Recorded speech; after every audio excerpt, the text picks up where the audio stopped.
So ya. Boleh.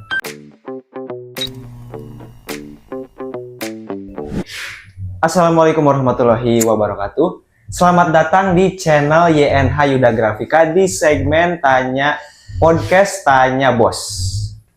Karena untuk kali ini, di segmen kali ini kita kedatangan tamu yang spesial, bos terakhir. Definisi benar-benar bos terakhir karena sudah tidak ada lagi pembahasan lainnya selain divisi-divisi yang lain gitu, kayak divisi keuangan, divisi konten, semuanya sudah dibahas ya, obrolannya ada di podcast di sini nih. Tinggal cek aja di YouTube channel kita. Nah, untuk sekarang ini kita kedatangan sesuatu orang yang harus agak formal sedikit dibanding bintang tamu lainnya. Oke. Kita langsung saja kenalan dulu ya bersama Pak Bos, atau panggilannya apa nih? Bos, Pak, owner, atau owner percetakan, owner snack, atau owner affiliate nih? Saya enaknya kamu aja lah. Hah? Kamu enaknya ngobrolnya kayak gimana, manggilnya kayak gimana bebas. Eri aja lah. Okay. Saya suka manggilnya Eri. Soalnya kalau bapak-bapak belum kelihatan gitu. Kalau jadi bapak-bapak mah ya. Jadi saya gak usah perkenalan. Silakan mau dikenalin aja.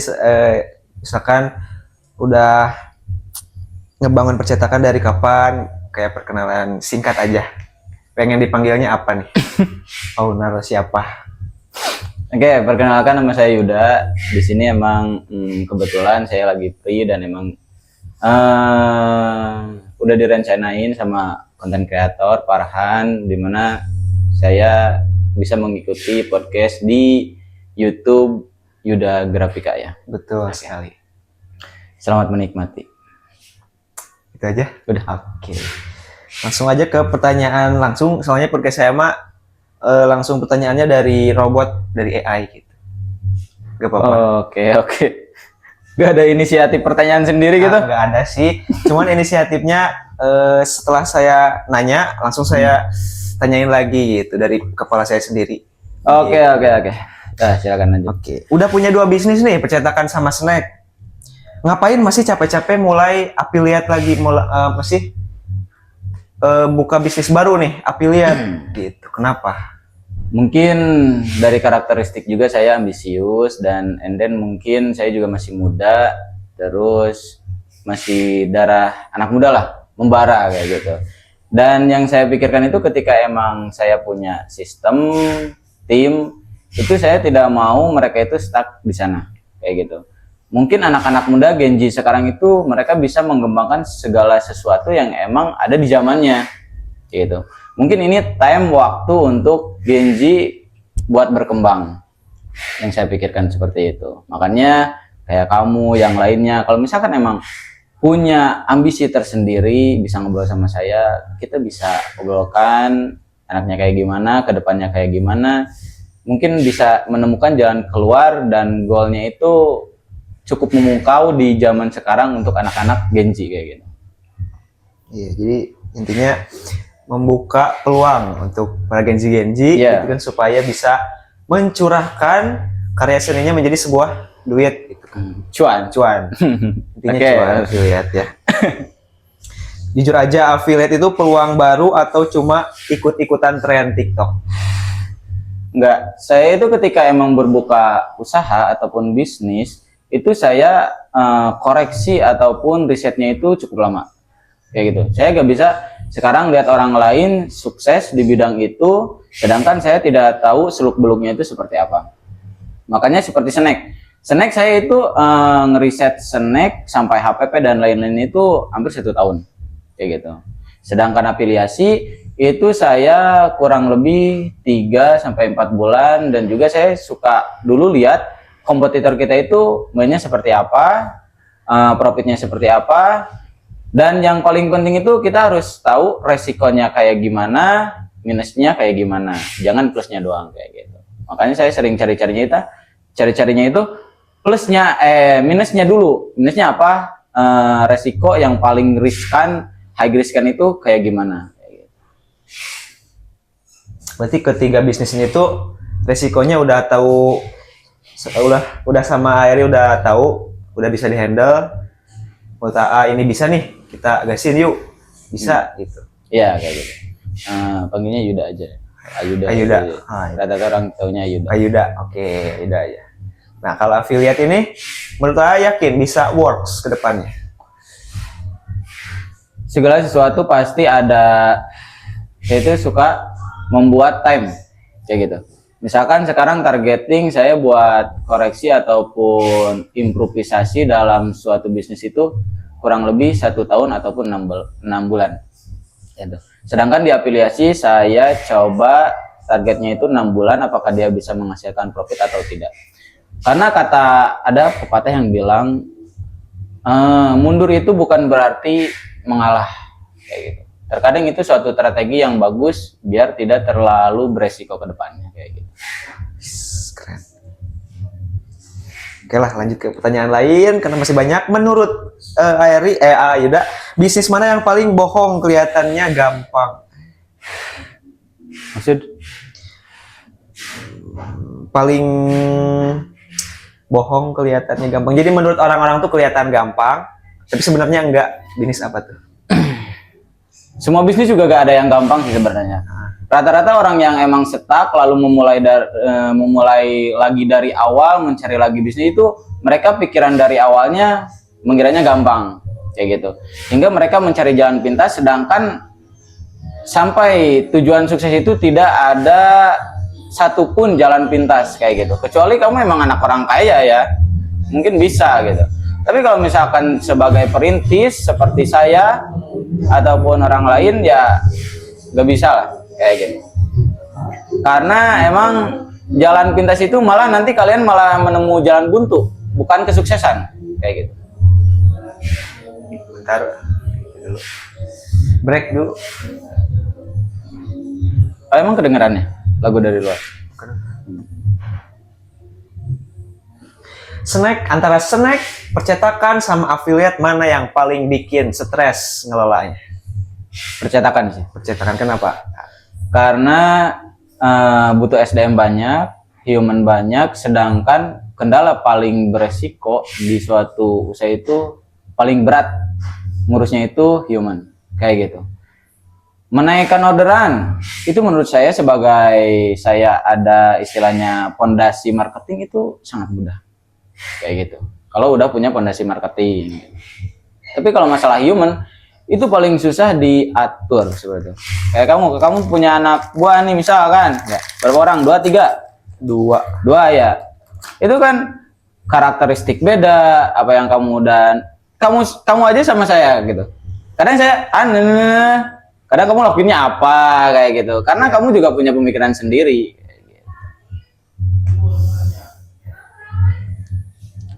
Ada lagi yang mau dicurhatin? Kalau misalkan snack ya, snack itu misal sekarang mau 1000 orderan, 9-11 orang juga cukup.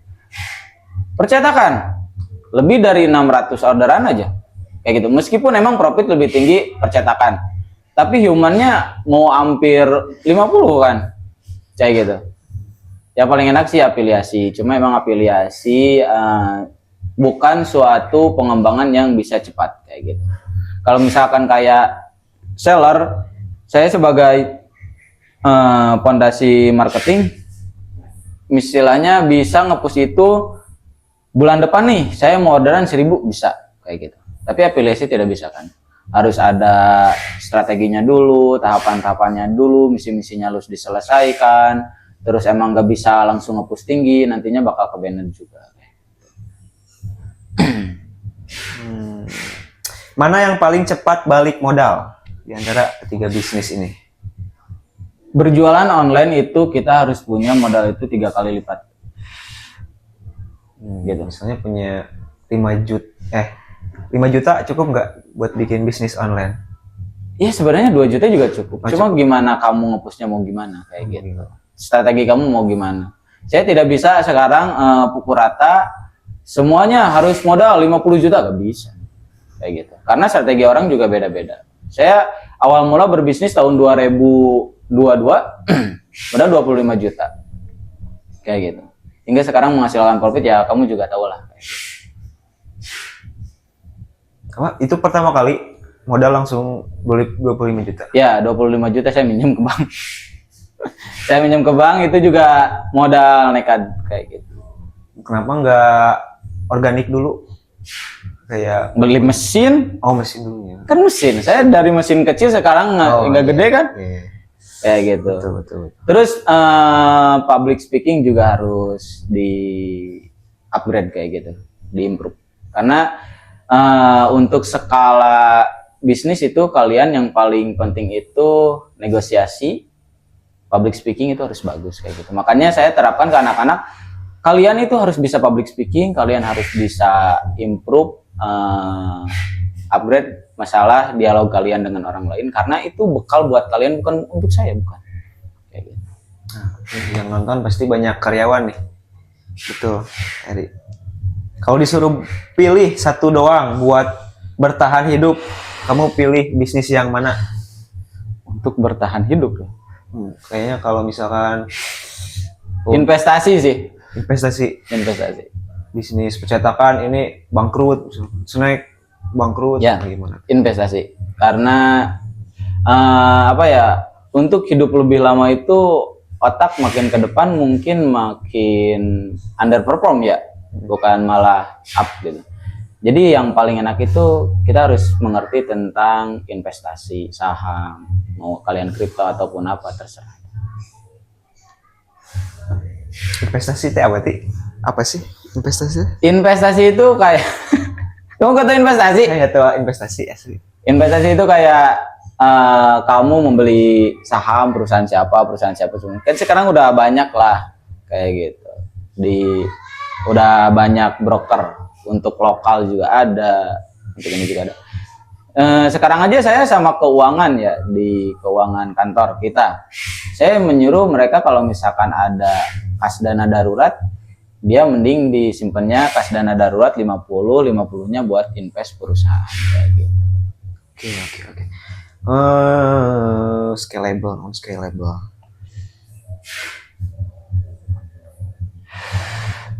Nah, untuk bisnis percetakan nih, apakah dari segi orderannya selalu stabil atau banyak lika-likunya nih percetakan di setiap tahun? Percetakan itu bukan berat dari kita nge-up orderan biar high orderan ya gitu. Cuma percetakan itu yang paling satu yang kita harus tahu itu, orderan itu harus sesuai dengan kuantiti produksi kayak gitu. Makanya sering sekali selektif antara keuangan sama marketing kayak gitu. Marketing kan sekarang fokusnya up orderan gitu kan, sedangkan keuangan itu dia fokus meminimalisir pengeluaran. Dan kadang produksi juga kompensasi dengan keinginan marketing itu, ketika orderan up nanti produksi keteter dan nanti akan imbas toko kena poin kayak gitu. Itu sudah hal biasa di online percetakan kayak gitu. Oke. Affiliate baru seminggu nih, udah kelihatan cuan atau masih jong? Belum ya, saya sendiri kan afiliatornya. Ya, belum. Soalnya buat sekarang itu bukan untuk pecah telur kayak gitu. Untuk sekarang itu kamu harus memahami audiens kamu, strategi kamu kayak gimana untuk audiens, hingga audiensnya nanti kamu udah paham, baru kita ngambil cuan pecah telur dulu kayak gitu. Oke. Lebih gampang dapat 1 juta pertama dari mana? Snack, percetakan, snack atau percetakan?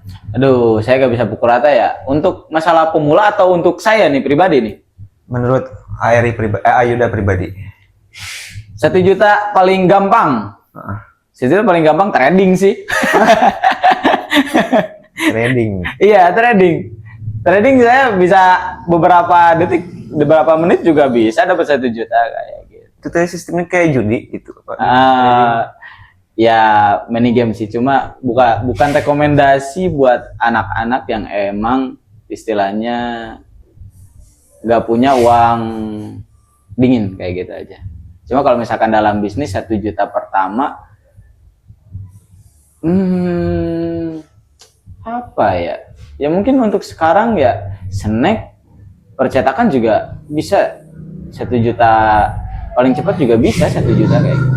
Maksudnya ini konteksnya itu 1 jutanya itu dari kita mulai dari awal kah atau hari sekarang yang kita jalankan kayak gitu? Yang gimana coba? Dari awal deh. Dari awal. 1 juta pertama. Buat yang nonton kan siapa tahu pengen buka bisnis percetakan juga sama snack nih, kira-kira menguntungkan kira-kira menguntungkan nggak buat jangka panjang gitu, buat di masa depan. Untuk snack ngincernya quantity gitu. Untuk percetakan kita ngincernya profitnya emang lumayan gede. Dalam margin pun udah beda jauh kayak gitu. Cuma untuk percetakan ya kita harus paham seperti sekarang HPP bahannya kayak gimana, atau misalkan sekarang apa ya, humannya butuh berapa kayak gitu. Mungkin dari segi profit ya lebih cepat percetakan kayak gitu. Kenapa ini balik lagi ke affiliate? Kenapa baru masuk affiliate sekarang? Kenapa nggak dari dulu? Nah itu karena saya itu paling saya utamakan itu riset dulu. Riset dulu. Yeah. Riset dulu, baru kalau misalkan udah riset, saya paham minusnya kayak gimana, risikonya kayak gimana, baru saya terjun. Saya gak bisa sekarang FOMO, misal owner-owner lain terjun ke affiliate, saya langsung terjun juga gak bisa. Karena itu menurut saya resikonya tinggi, bukan berarti affiliate resikonya tinggi ya, tapi karena ketidaktahuan kita, ketika kita mikirnya cuma ini pasti bakal profit, manisnya aja, itu yang buat mungkin beberapa orang itu malah menemukan jalan buntu kayak gitu.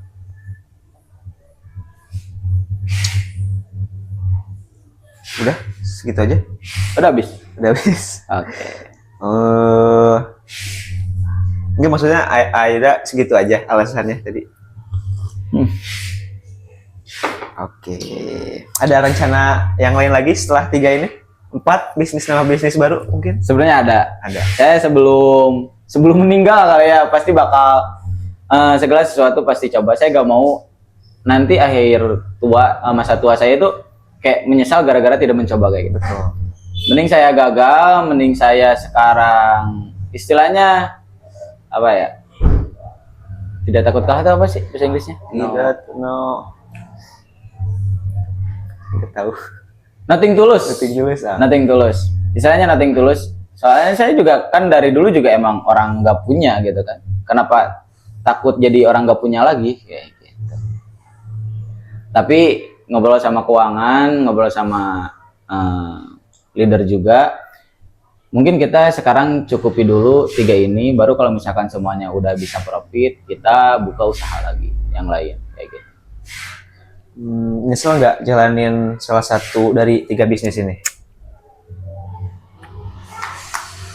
Semua pilihan juga ada penyesalan. Semua pilihan juga ada resiko. Ya kita tinggal cari aja yang low riskannya aja. Untuk masalah penyesalan, saya buka snack, nggak buka snack juga bakal ada penyesalannya kayak gitu. Tapi lebih enak kita mencoba meskipun itu gagal kayak gitu. Istilahnya kita gagal dengan pilihan kita sendiri gak sih?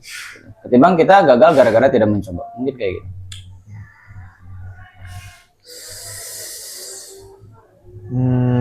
Langsung aja lah ya, takut kelamaan. Santai aja. Oh, santai. Santai. Oke, dari 3 bisnis itu mana yang paling kalau ketiga bisnis ini jatuh, bakal mulai dari mana? Tadi investasi kan? Ketika bisnis ini jatuh harus bagaimana? Yang saya pikirkan bukan berarti bangkrutnya saya. Malah saya suka memikirkan itu anak-anak yang emang sekarang tanggung jawab saya gimana kalau misalkan ini bangkrut. Kayak gitu. Mungkin buat saya pribadi ya sekarang partner banyak gitu kan, wawasan lumayan ada gitu. Untuk cari pekerjaan mulai lagi dari awal mungkin tidak terlalu berat kayak gitu. Kayak ada yang emang yaudah kamu jadi leader di sini, kembangin marketing, saya gaji misalnya sekian puluh juta, ada kayak gitu.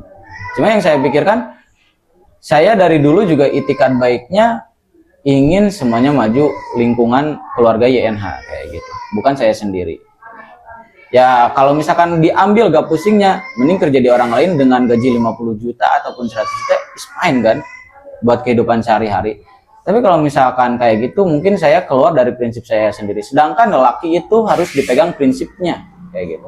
Lelaki kalau udah gak ada prinsip, gak ada pegangan prinsip, itu menurut saya udah mati, kayak gitu, meninggal dia. Meskipun dia hidup. Ang sampai ngutang ke bank buat bikin usaha percetakan ini. Itu gimana? Apakah udah lunas sekarang? Udah, Utang aman. udah itu awal. Ya Awal karena aja. ya, saya perintis bukan dari anak orang kaya kayak gitu. Emang benar-benar dari nol itu emang bener-bener banget kayak gitu. Malahan dulu zaman SMA saya suka apa ya, bisnis online itu dilarang sama orang tua. Kenapa? Ya karena orang tua itu rata-rata parno gak sih? Maksudnya parno ketika kita megang HP itu kadang mikirnya itu tentang pornografi lah, apalah kayak gitu orang-orang tua zaman dulu gitu. Makanya ketika kalian berbeda pendapat sama orang tua, itu kita cuma perlu membuktikannya aja. Mereka gak usah tahu proses, karena ketika kita udah membuktikan dan itu berhasil, mereka juga waktu ke waktu bakal ngikut kita kayak gitu. Oke.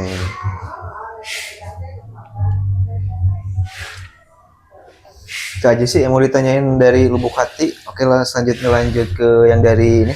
Kalau ada yang mau mulai bisnis nih, zaman sekarang tahun 2026, menurut Ayuda, mending saranin bisnis apa nih? Kira-kira buat teman-teman di sini yang lagi pada nganggur. 2026 ya? Sebenarnya banyak peluang. Banyak. Ya, cuma kata saya juga, rata-rata anak muda itu pengennya itu jalan pintas. Itu yang membuat mereka stuck kayak gitu. Kadang pengen tiba-tiba kaya lah, gak ada. Kamu mau sekarang main trading yang menurut gampang beberapa menit punya berapa juta juga itu beresiko kayak gitu. Kamu sekarang mau mulai apa coba? Mau mulai bisnis online, offline, semuanya beresiko. Cuma untuk masalah 2026 itu peluang itu banyak. Banyak sekali. Cuma kalian itu belum paham. Mindsetnya itu, ya itu terkendalanya itu di mindset kalian. Bukan dari usaha yang ada sekarang. Itu usaha itu banyak gitu. Online banyak yang bisa ngasilin duit. Jadi buzzer kah? Terus apa ya, jadi apa? Clipper kah? Kan itu bikin dapat cuan kan? Kayak gitu. Cuma rata-rata orang nggak mau proses yang lama. Gitu. Sedangkan ketika yang sekarang kamu lakukan, saya kalau misalkan buka bisnis ya sekarang saya lakukan, itu saya berpikir profit ataupun untung itu bukan tahun sekarang, tahun depan, 2 tahun ke depan, kayak gitu. Saya tidak pernah berpikir ketika yang saya lakukan itu akan sukses beberapa bulan ke depannya, nggak pernah. Oke. Lanjut, satu kesalahan yang harus dihindari pemula tadi ya, jangan pengen jalan pintas. Iya, jangan pintas. Jangan pengen cepat kaya. Itu. Walaupun Kesuksesan itu salah satunya dari konsisten, fokus. Bukan dari sesuatu yang kalian lakukan sekarang dengan sangat-sangat hype, boost, itu kalian cepat kaya. Nggak ada yang seperti itu. Semuanya juga butuh waktu, konsisten, fokus.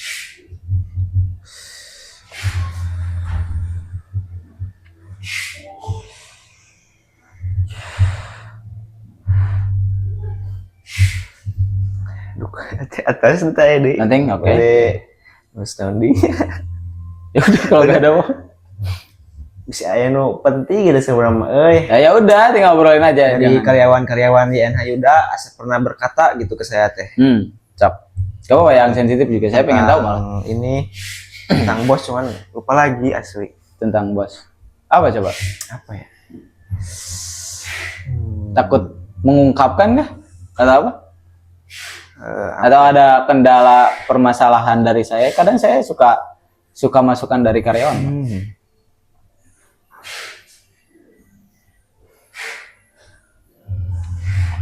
Jarang di kantor. Hah? Kenapa jarang di kantor sih? Ya, itu pertanyaan dari kamu atau dari saya nih? Gak, siapa tahu ada yang mau ini alasan jawabannya. Untuk masalah jarang di kantor, saya sekarang kan ada perkembangan beberapa kolaborasi sama perusahaan lain juga untuk masalah kedepannya. Dan saya juga mempromosikan anak-anak juga. Saya mempromosikan sekarang bisnis saya. Kadang usaha itu kalian itu bisa jual buah atau jual pohon, kayak gitu. Saya pernah ngobrolkan ke kamu kan? Lupa lagi. Astaga. Intinya jual buah itu jual hasilnya, jual pohon itu jual ilmunya gitu kan? Kayak gitu. Nah, bisa diperpanjang lagi? Maksudnya apa jual pohon sama jual? Ya, kalau misalkan kita menanam dari sekarang, terus kedua tahunnya itu berbuah, gitu. Itu buah yang kita hasilkan dari tanaman sekarang, gitu. Misalkan kalian buka bisnis dan profitnya itu beberapa tahun atau beberapa bulan ke depan, itu kalian ngambil buahnya. Tapi kalau misalkan kalian ingin jual pohonnya, berarti meskipun belum berbuah, pohon bisa dijual. Yang bisa dijual itu apa? Ilmu kalian.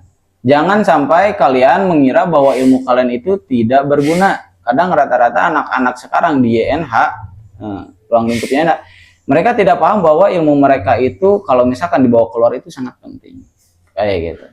Sedangkan yang saya tanamkan ke anak-anak saya itu, anak-anak YNH, itu semuanya itu untuk masa depan kalian. Kalian bawa keluar, kalian bawa ilmu itu keluar, banyak yang butuh, banyak yang memerlukan, kayak gitu. Tapi kalian belum paham ke segi kesana. Ya sih, saya juga jadi pengen jadi buka bisnis gitu. Setelah saya kerja di sini, setelah menerapkan ilmu-ilmu dari Ayuda gitu kan. Kadang saya lebih bangga gini, anak-anak yang keluar dari saya, apalagi dengan secara baik kayak gitu. Mereka gak usah kerja di mana-mana lagi kayak gitu. Yaudah, kamu udah punya ilmu yang saya terapkan, kenapa gak buka sendiri? Kayak gitu. Saya tidak memberatkan sekarang karyawan saya misalkan maju ke depannya, saya malah bangga kayak gitu. Ketimbang sekarang kalian kerja kayak di pabrik lah, kerja kayak emang gak semua owner mungkin terbuka seperti saya untuk masalah mindset ataupun pemikiran kayak gitu. Karena kembali lagi ke pendirian saya itu ingin kalian itu berkembang kayak gitu. Karena ini waktunya mungkin untuk para Genji berkembang. Bukan berarti saya doang gitu. Ya meskipun saya juga Genji.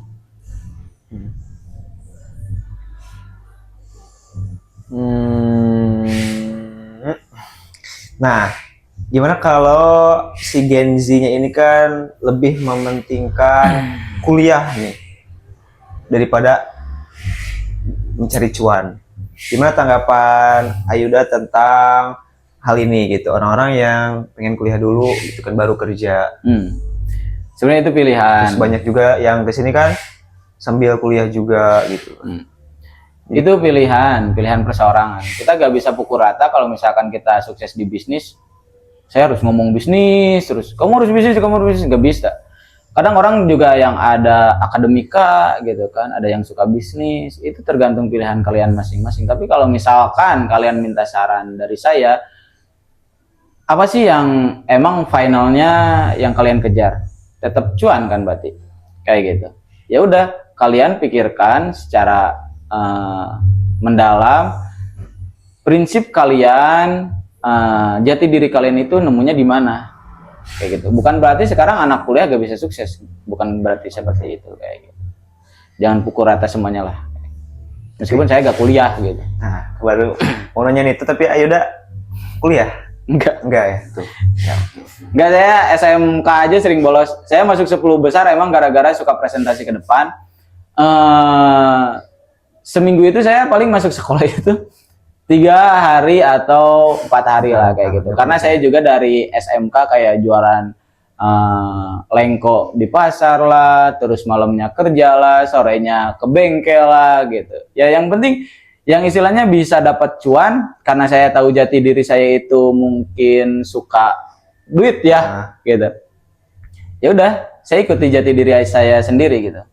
Meskipun emang banyak guru yang bilang, kamu ke depannya mau jadi apa? Sekolah aja susah, gini.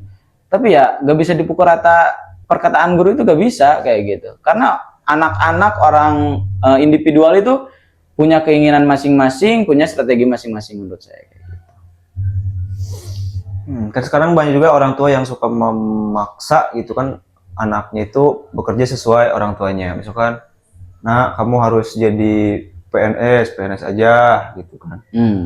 Itu mungkin kultur yang susah dirubah, tapi menurut saya agak buruk sih kayak gitu. Karena terkadang kalau misalkan kalian paham tentang kepribadian beda-beda, coba kamu tanya ke orang tua kamu. Misal bapak kamu tukang ikan misal, gitu kan. Bapak ketika ingin jadi tukang ikan apakah kemauan bapak atau kemauan orang tua kayak gitu. Kalau misalkan bapak melakukan sesuatu emang harus terus-terusan kemauan orang tua kah? Kayak gitu. Meskipun katanya harus takdim walidain gitu kan. Maksudnya harus menghargai orang tua. Cuma menurut saya menghargai orang tua itu bukan segala sesuatu kita itu harus diatur oleh orang tua kayak gitu. Karena individual punya pemikiran berbeda. Menurut saya support dari orang tua udah cukup sih. Gak usah ngatur terlalu banyak tentang kepribadian kita kayak gitu. Nah, dari orang tua Ayuda sendiri gimana nih sekarang?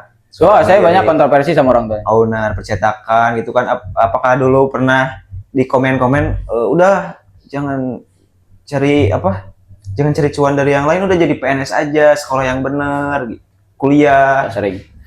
Cuma pergolakannya bisa diceritakan mungkin di sini gimana aja perseteruan Ayuda sama orang tua? Masih bertengkar berarti sekarang? Saya juga ngobrol ke orang tua baru beberapa bulan kemarin juga. Inilah anak bapak dan ibu. Saya punya prinsip sendiri. Saya tidak bisa sekarang menuruti perbedaan pemikiran itu, emang selalu ada kayak gitu. Jangankan sekarang sama orang lain, sama orang tua juga pasti ada. Menurut saya kalau misalkan di bidang bisnis itu bukan berarti saya merendahkan orang tua. Ada beberapa yang emang lebih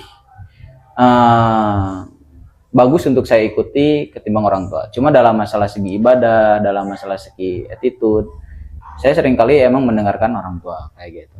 Tapi kalau misalkan dalam prinsip bisnis itu saya sering mengikuti orang-orang yang menurut saya lebih sukses dari saya kayak gitu. Saya ikuti kebiasaannya, saya ikuti pola pikirnya seperti apa. Karena menurut saya ya, hati sama pola pikir bisnis itu tidak bisa digabungkan. Itu suatu perbedaan yang berbeda. Sedangkan sekarang rata-rata orang tua itu mengambil keputusan itu dari hati kayak gitu. Ya seperti itu.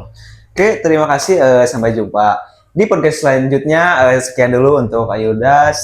Terima kasih banyak sudah menjadi tamu spesial di podcast kali ini. Oke, jangan lupa tonton podcast kita yang lain, dan siapa tahu butuh notanya silahkan dibeli, ada di link di bawah, udah cantumin. Jangan lupa tonton podcast selanjutnya. Oke, terima kasih dan assalamualaikum warahmatullahi wabarakatuh.